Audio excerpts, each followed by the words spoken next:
y qué opinas, se acuerdan del anterior caso.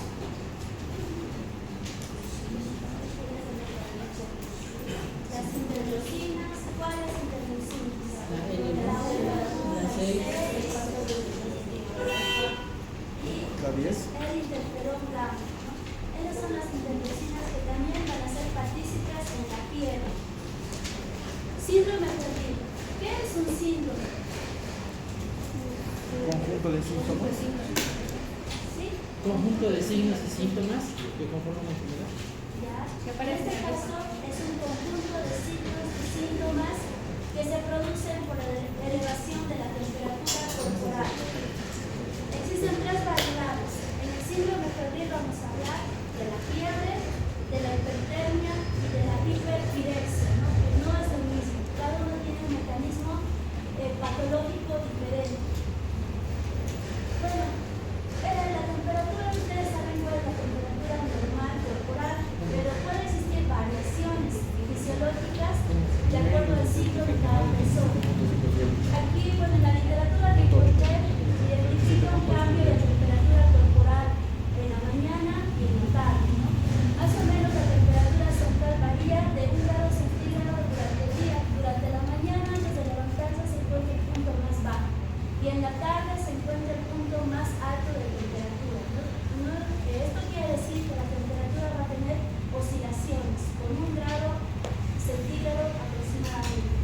Y en las mujeres, por el ciclo menstrual, también van a tener variaciones en cuanto a la temperatura corporal, una variación de 0,5 grados centígrados. No es lo que se debe por los efectos de la progesterona.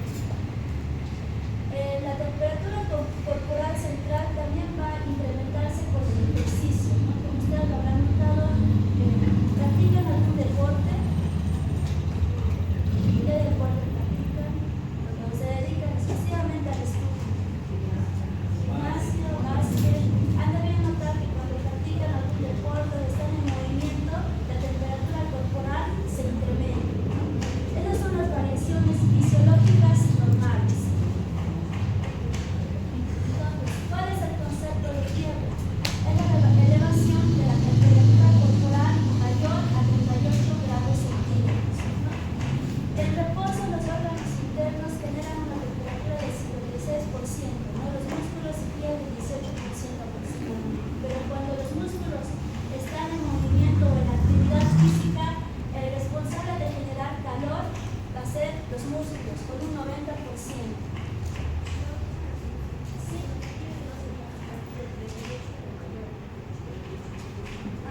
Mayor igual a 38, ¿no? A partir de 38 para arriba ya es fiebre. 38 grados Celsius, ¿no? Y esa es la variación de la temperatura, cuando se denomina hipotermia, cuando es fiebre alta, cuando es hiperpirexia. Bueno, esto ya lo conocen seguramente con los conocimientos de fisiología. No vamos a ahondar mucho en el tema, en los grados, esto ya lo deben conocer. Ahora, el concepto de síndrome febril. Hemos dicho que es un conjunto de síntomas y signos producidos por la elevación de la temperatura corporal. Existen variedades como la fiebre, la hiperpirexia y la hipertermia. En el caso de la fiebre, cuando existe fiebre, ustedes saben que el centro termorregulador, el termostato, ¿cuál es? El que regula la temperatura. ¿Cómo se llama el centro que regula la temperatura corporal? ¿Qué órgano regula la temperatura corporal?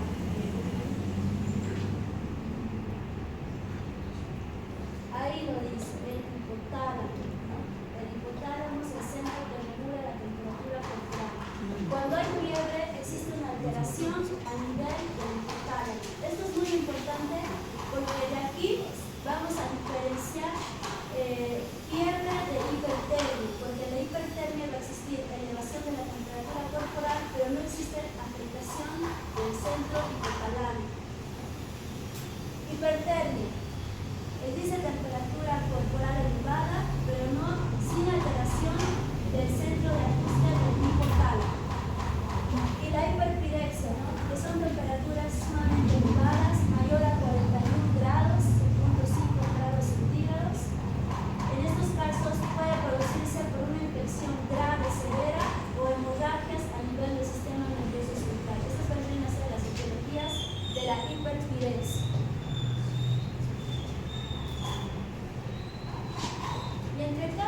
hipertermia, bueno, aquí tenemos una variedad, ¿no? Elevación de la temperatura corporal sin afectación del hipotálamo, tenemos el golpe de calor. Ustedes lo conocen con otro nombre. ¿Cuál es el otro nombre del golpe de calor? Insolación, ¿no? Insolación. ¿Alguna vez han hecho ejercicios a temperaturas altas o han estado trabajando trabajando o haciendo ejercicios a temperaturas altas, entonces van a sufrir lo que es la insolación o también denominado golpe de calor?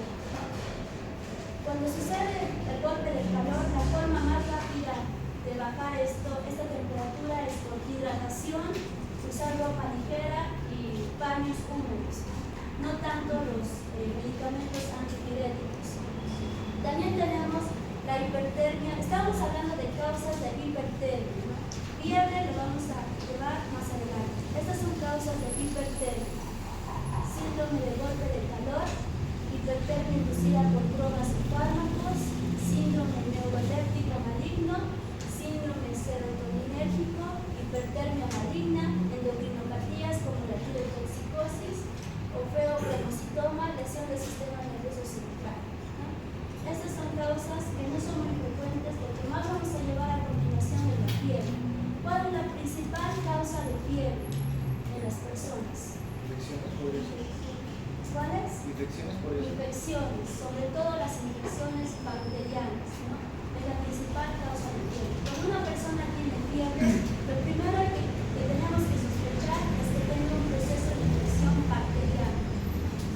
Y causas de hiperpiresia, ¿no? Infecciones graves que no han sido controladas y hemorragias a nivel del sistema nervioso central. Hiperpirexia hemos dicho que son temperaturas arriba de cuánto?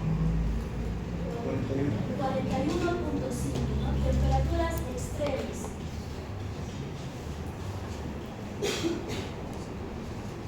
Entonces, este gráfico se les hace conocido, sí, ¿no? Vamos a recordar la anatomía, sus clases de anatomía pasadas. Ahí vemos el hipotálamo. ¿Qué será el órgano café oscuro? Cerebelo. ¿Cómo se denomina? ¿Qué órgano es? Es el cerebelo. Esa protuberancia amarilla. Muy bien, ¿no? Luego ahí está el lóbulo occipital, el lóbulo parietal y el lóbulo frontal, ¿no? Ahí podemos ver el hipotálamo, que es el centro regulador de la temperatura.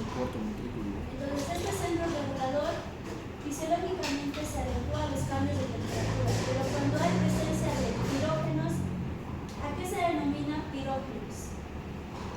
¿Qué será un pirógeno?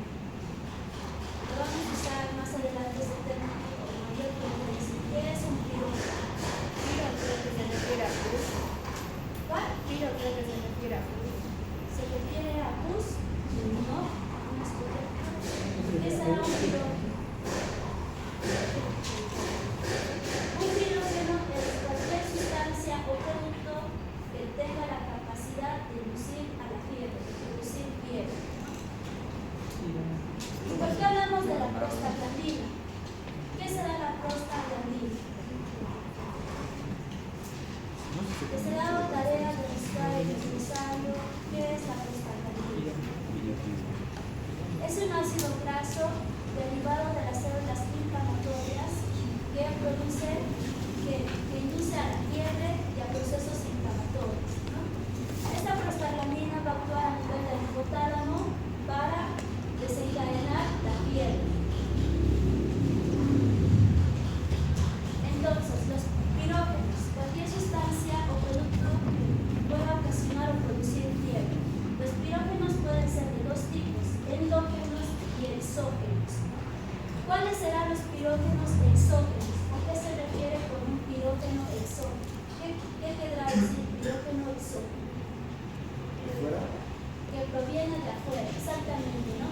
Son los productos derivados de ¿qué? De las bacterias, generalmente del tipo polisacáridos, la glucosina. Eso se denomina pirógeno exógeno. Y pirógeno endógeno, ¿cuáles serán los pirógenos endógenos? También denominados citocinas endógenas.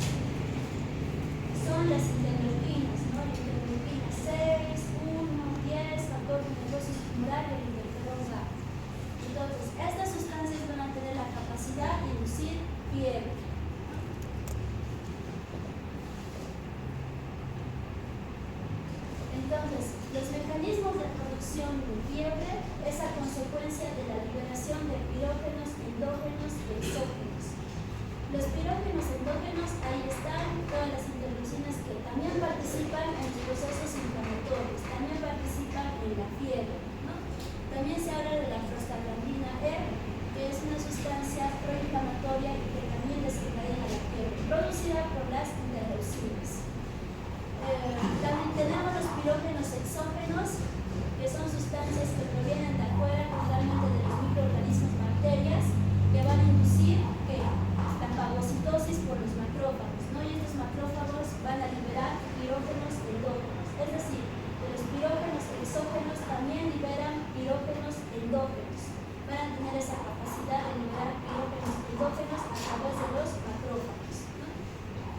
Las endotoxinas, y también existen otros mecanismos, pero los principales son las citoquinas proinflamatorias pirógenas.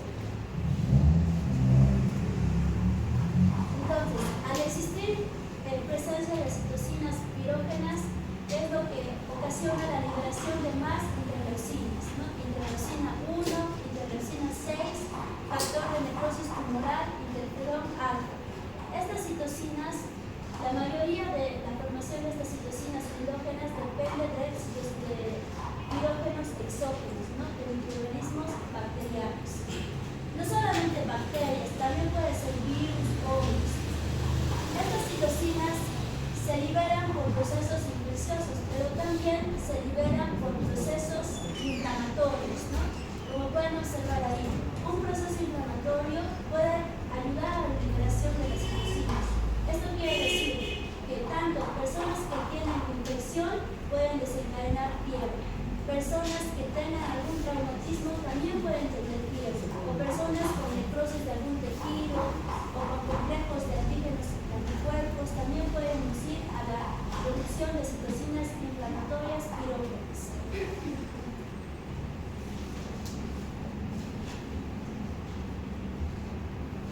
Entonces, estas citocinas, ¿cómo se liberan? Todo comienza con los macrófagos. Estos macrófagos van a fagocitar a estos microorganismos, van a fagocitar a los liposacáridos y van a presentar sus antígenos.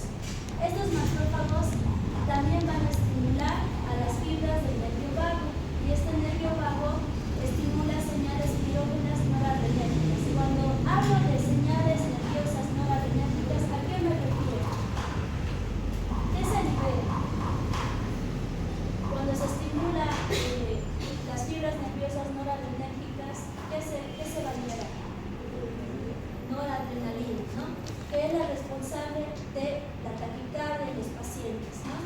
Esta noradrenalina también va a estimular a mayor producción de prostaglandinas, sobre todo la prostaglandina E2, que incrementa los picos febriles, incrementa la fiebre. Esta noradrenalina también es responsable de un mayor gasto energético, es decir, cuando una persona está con fiebre, en el interior, dentro del organismo, hay un mayor metabolismo, mayor gasto energético. ¿Por qué? Porque los músculos y tanto el hígado van a tener un incremento en su metabolismo, ¿no? Van a estar hiperfuncionantes. Y la frecuencia cardíaca también se va a incrementar. Es por eso cuando ustedes vayan a examinar a un paciente que tenga fiebre, va a tener taquicardia en un inicio. Cuando las temperaturas sobrepasan los 42 grados centígrados, tiene un efecto negativo, ¿no? Porque se va a producir ¿qué? Citotoxicidad y desnaturalización de proteínas. Es decir, que a mayor temperatura las células comienzan a degradarse, ¿no? Y pueden llegar a sufrir una apoptosis o necrosis celular. Entonces, estas citocinas pirógenas van a estimular la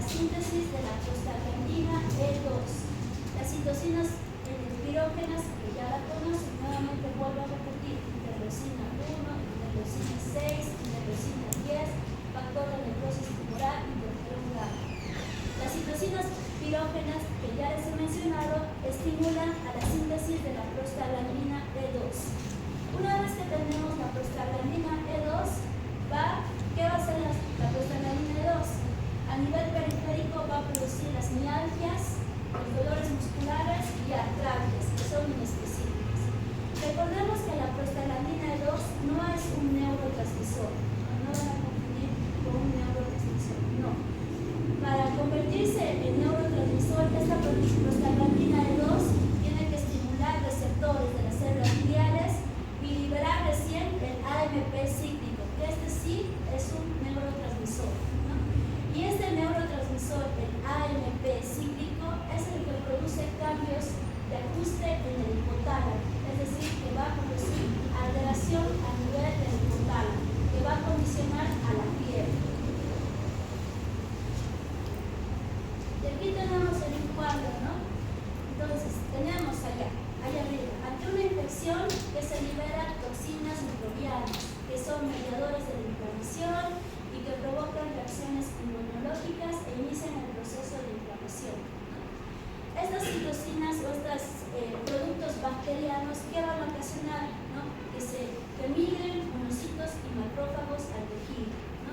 Y también que las células del endotelio sean más permeables para facilitar la diapéresis. Estos macrófagos van a ser los responsables de la estimulación de producción de citocinas pirógenas. Y ahí lo tienen, interleucina 1, 6, factor de necrosis temporal y interferón alfa. Estas citocinas pirógenas van a migrar a través de la circulación sanguínea y van a encontrarse cerca del endotelio del hipotálamo. Una vez que está en el hipotálamo, en el endotelio, va a inducir a la síntesis de la prostaglandina E2. Y esta prostaglandina E2, que no es un neurotransmisor, va a estimular a las células gliales para la producción del AMP cíclico, que es el encargado de producir el incremento del termostato, ¿no? Un incremento del punto de ajuste de la termorregulación en el hipotálamo. Es decir, va a producir un desbalance en el hipotálamo. Y esto va a ocasionar la fiebre, ¿no? Aquí tenemos en este cuadro todo el mecanismo fisiopatológico que origina la fiebre. La fiebre tiene fases, ¿no? Como en todo proceso fisiopatológico hay fases. La primera fase se denomina fase de inicio, ¿no? Cuando estos pirógenos llegan al centro termorregulador, va a existir incremento en la termogénesis, es decir, un incremento en la generación del calor corporal y una disminución en las pérdidas. El cuerpo va a generar más calor, pero va a perder esa capacidad de perder calor, ¿no? ¿Esto qué ocasiona? Clínicamente, ¿cómo se representa? ¿No? Porque va a existir vasoconstricción a nivel muscular, va a existir vasoconstricción a nivel de los músculos piroerectores, se va a producir lo que se denomina comúnmente la piel de gallina, va a haber aumento de la actividad metabólica corporal, es decir, por dentro la actividad corporal va a estar más incrementada, sobre todo a nivel muscular y hepático, que va a generar aún más calor. Vasoconstricción periférica. Cuando hay vasoconstricción periférica es un mecanismo para evitar la pérdida de calor, es decir, va a haber una menor pérdida de calor. Cuando hay vasodilatación periférica existe mayor pérdida de calor a través de la piel, pero en este caso estamos hablando de la primera fase, va a haber una vasoconstricción total. En la fase de inicio también podemos evidenciar la taquicardia, ¿no? Taquicardia, ¿qué se denomina? Aumento de la frecuencia cardíaca. ¿Sobre cuánto? Arriba de 100, parece que se inició con 150. 120, sí, correcto. ¿Sobre cuánto? Sobre 100, ¿no? Frecuencia cardíaca arriba de 100 latidos por minuto. También va a existir apnea, en algunos casos con lujuria e incremento de la presión arterial. La fase de estado. Fase de estado se denomina cuando el hipotálamo ya se ha acostumbrado a ese aumento de la temperatura corporal total, ¿no? En esta fase de estado existe un equilibrio entre la pérdida y la ganancia de calor con una temperatura alta. Clínicamente el paciente va a tener escalofríos, va a tener rigidez facial, va a existir la piel caliente, va a estar húmeda, va a estar con sudoración, sed intensa, va a haber mialgias, artralgias y la temperatura va a llegar a su pico máximo, ¿no? Es decir, la fase de estado significa que va a haber una meseta, ¿no? Primero tenemos la fase inicial, donde se eleva la temperatura corporal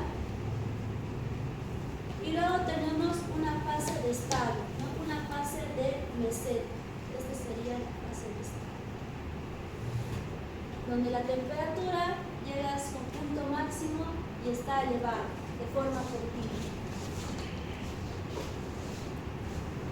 Y luego tenemos la fase de lisis, ¿no? En esta fase hay ausencia de pirógenes, quiere decir que la infección se ha controlado, ¿no? La infección, si existía algún patógeno, este patógeno ha sido eliminado, ¿no? O también esta fase de lisis sucede cuando administramos medicamentos antipiréticos. ¿Qué fármacos antipiréticos conocen? ¿Cuál? Fármacos, ¿qué hacen cuando viene su tía está con fiebre? Les pregunto a ustedes que son estudiantes de medicina. Sobrino, ¿qué medicamento puedo comprar? Estoy con fiebre. ¿Paracetamol? Ya, paracetamol. Otro medicamento, antigripal, tiene paracetamol. Ibuprofeno.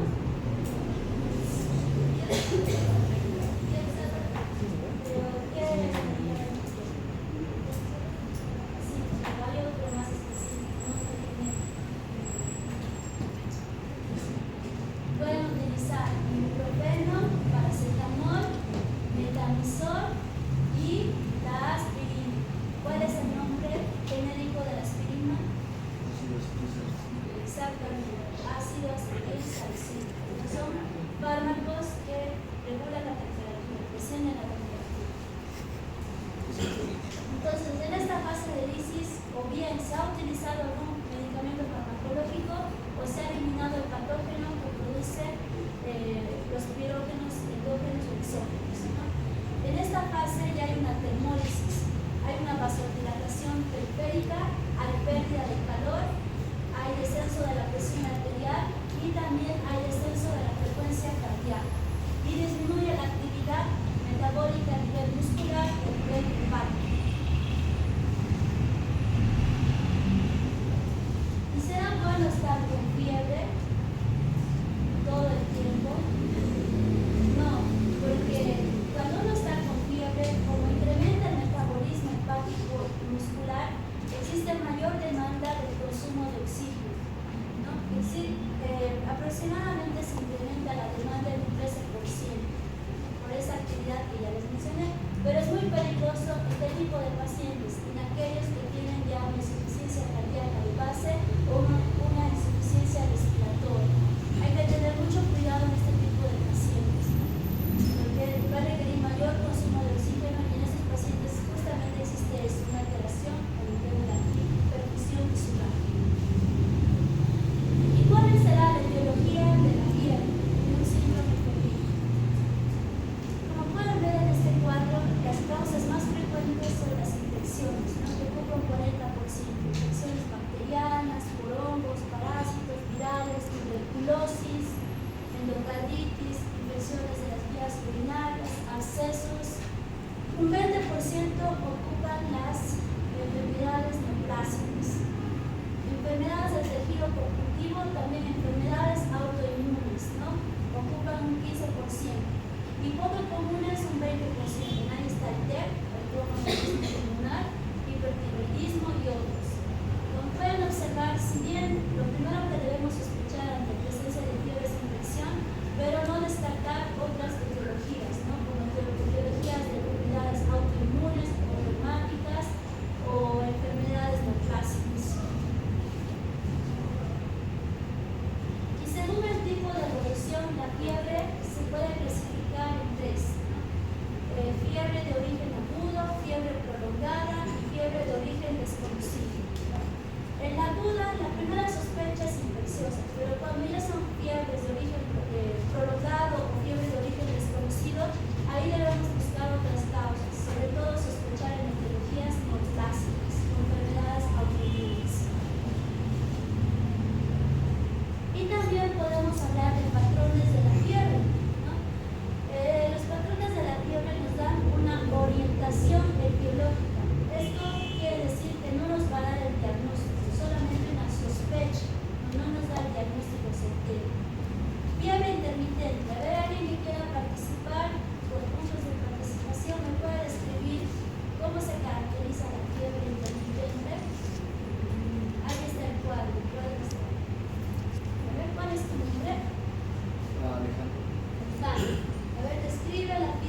por una bacteria que puede generar un biofilm o un método de infección continua.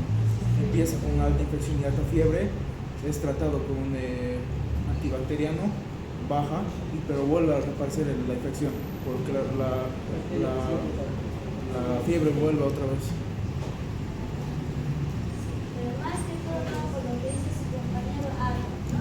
Hay presencia de fiebre, luego desciende a valores cerca de lo normal, luego intercurre con días afebriles, no puede intercurrir con 1 o 2 días afebriles hasta 3, luego nuevamente se eleva la temperatura hasta llegar a fiebre. Esto es característico de la porferia, ¿no? La porferia son espiroquetas que producen infecciones transmitidas por garrapatas o piojos, ¿no? Son enfermedades raras, pero pueden producir este patrón de fiebre recurrente. Bueno, hasta aquí quedamos con el avance. La próxima clase terminamos. Los que participaron vengan a anotarse